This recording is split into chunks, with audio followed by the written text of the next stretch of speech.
¿Qué tal, queridos amigos? Con el gusto de siempre les saludo.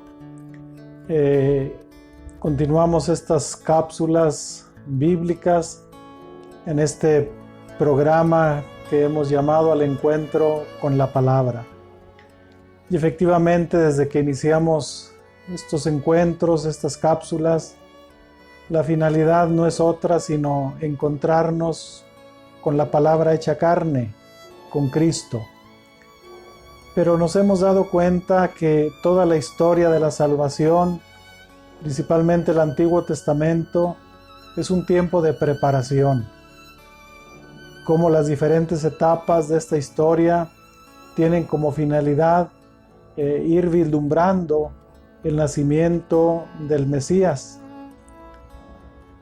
Empezamos desde la creación, cómo Dios organiza su obra para el hombre, servicio del hombre. El hombre y la mujer son puestos como culmen de esa obra. Dios los pone, los coloca en un paraíso. Y decíamos que el paraíso, más que un lugar geográfico, el paraíso es un lugar de gracia, de fe. Es un lugar teológico de encuentro con Dios. Y Dios nos llama continuamente a vivir en ese paraíso. Y lo que impide esa vivencia, esa estancia en ese paraíso, pues será siempre el pecado. Nos dimos cuenta desde un primer momento cómo el hombre y la mujer no aceptaron esa amistad, quisieron vivir al margen de Dios, y viene toda una autodestrucción, viene un desorden interno. Ya no hay ese respeto entre hombre y mujer. El mismo trabajo se ve como un castigo. El nacimiento de los hijos, que siempre ha sido un parto con dolor, se ve algo ya como un peso, como algo que viene como un castigo, el tener a los hijos con dolor por parte de la madre. Y viene pues todo este momento de reflexión. Dios no quiere abandonar a su criatura. Toda la historia de la salvación es una continua búsqueda de Dios al hombre. Dios no quiere abandonar a su criatura. Por más que el hombre y la mujer quieran vivir al margen de Dios, Dios es terco, Dios no nos abandona, Dios no nos quiere alejados de Él. Y entonces empezamos a ver las grandes etapas de la historia de la salvación, cómo empieza con Abraham,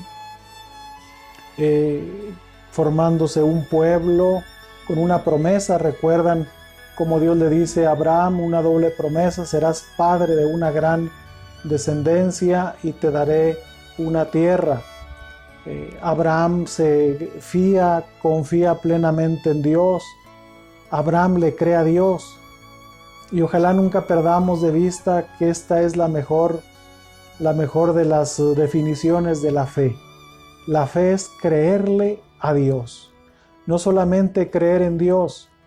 Creer en Dios a veces parece más bien un elemento del intelecto. La fe es más bien creerle a Dios.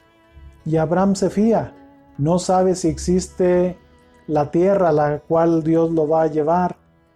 Son ancianos, él y Sara, su esposa. No sabe si habrá descendencia, pero le creen a Dios. Qué importante renovar cada momento de nuestra vida nuestra fe. Señor, creo en ti, creo en tu palabra, creo en tu palabra hecha carne, creo en Jesucristo. Y todo se ve de una forma más clara. Se cumple la promesa con Isaac, el hijo. Viene después Jacob, sus 12 hijos. Viene lo que llamamos la estancia en Egipto. Muchos años, 430 años o más de esclavos en Egipto. Surge Moisés. Y es justamente en la esclavitud cuando el pueblo se multiplica. Si Dios le había dicho a Abraham que serás padre de una gran descendencia, qué paradoja tan grande. El pueblo se multiplica cuando son esclavos. Tanto así que dice el faraón Dice el libro del Éxodo, el faraón tuvo miedo porque era un pueblo numeroso. Y recuerden cómo les impone trabajos muy duros para esclavos. Se cree que esa estancia del pueblo de Israel en Egipto corresponde a la construcción de las grandes pirámides de Egipto. Pero Dios no quiere a sus hijos, no los quiere en la esclavitud. Y para eso recuerden cómo Dios llama a Abraham para que saque al pueblo, llama a Moisés para que saque al pueblo de Israel de la esclavitud. Moisés tiene una historia particular, como lo hemos también meditado. El faraón había dicho que todos los hijos, los varones, tenían que morir, solamente dejar a las hijas de los judíos. Pero Moisés es salvado en las aguas. Su madre lo arroja en el río Nilo, la hija del faraón lo encuentra y lo cría en la corte. Moisés llega a ser un personaje clave para salvar al pueblo. Así es la historia. Dios tiene siempre reservados momentos de luz, de gloria, para que venga este liberador. Moisés le dice al faraón que deje salir al pueblo. El faraón no quiere, vienen las plagas, recuerdan, hasta que se afloja el faraón, deja salir al pueblo y viene este momento que llamamos el Éxodo.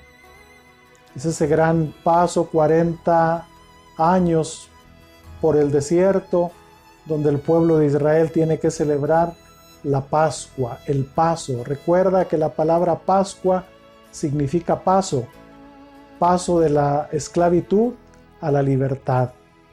Es así como durante 40 años Moisés conduce al pueblo de Israel por el desierto hasta llegar a la tierra prometida.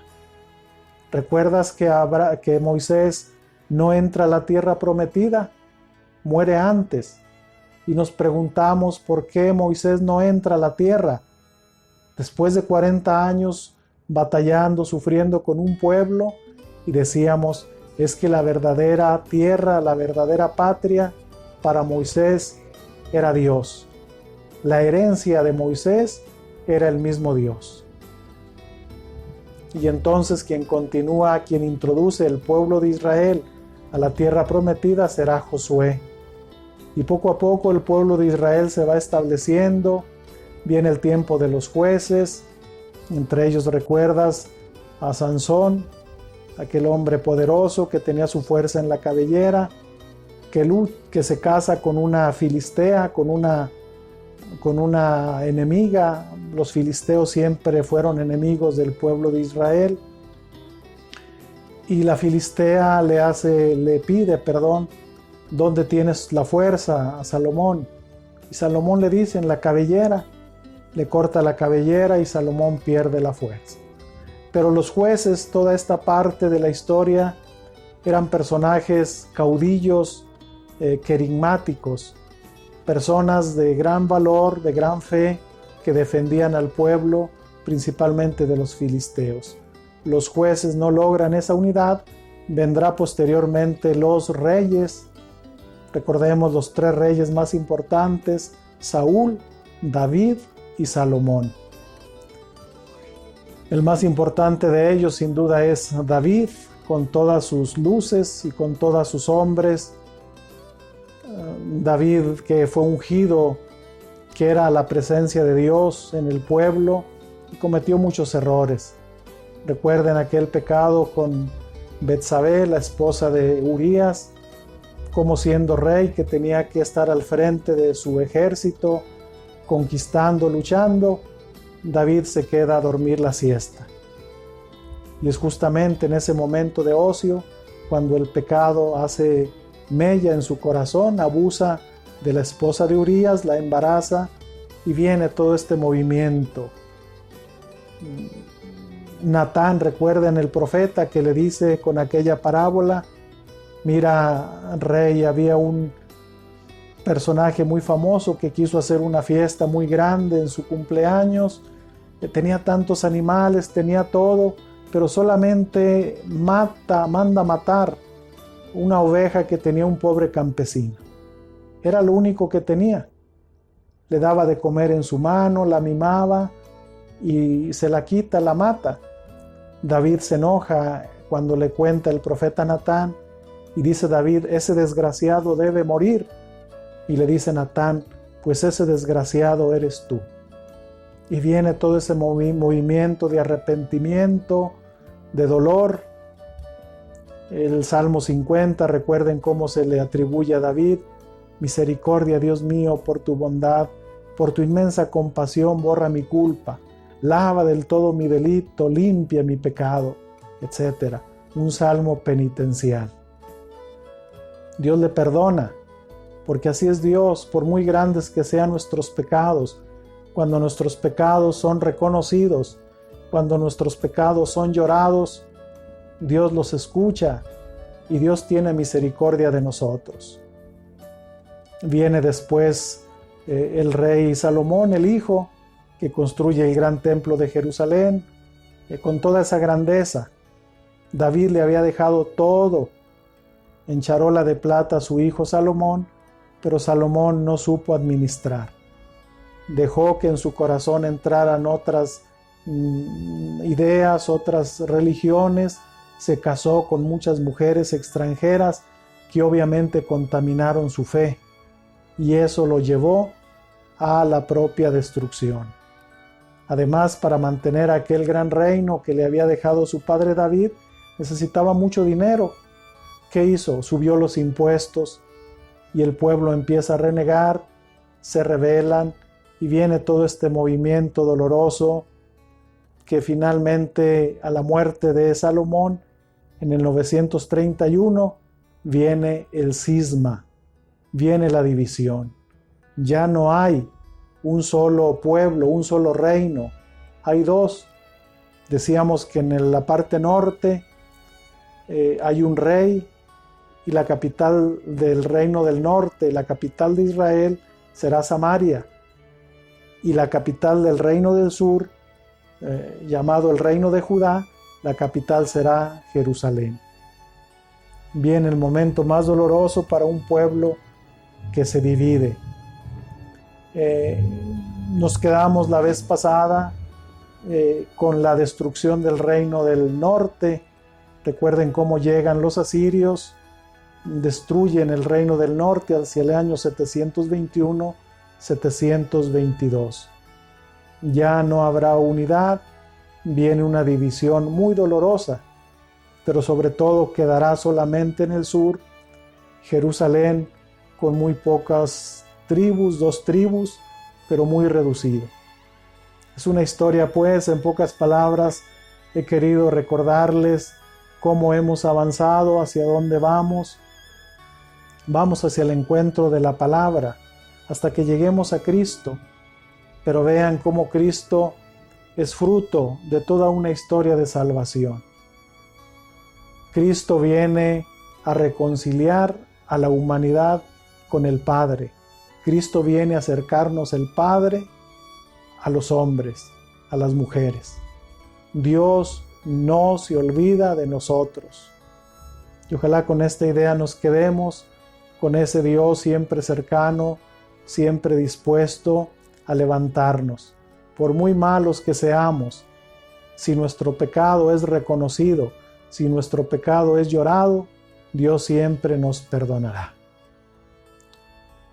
Les deseo pues que estén bien en familia, cuidándose como siempre, y los invito a que nos sigan en nuestras redes sociales, en la página Facebook de la Diócesis de Gómez Palacio, la página de YouTube de la misma diócesis, y en la cuenta personal de Facebook, Julius Carrillo.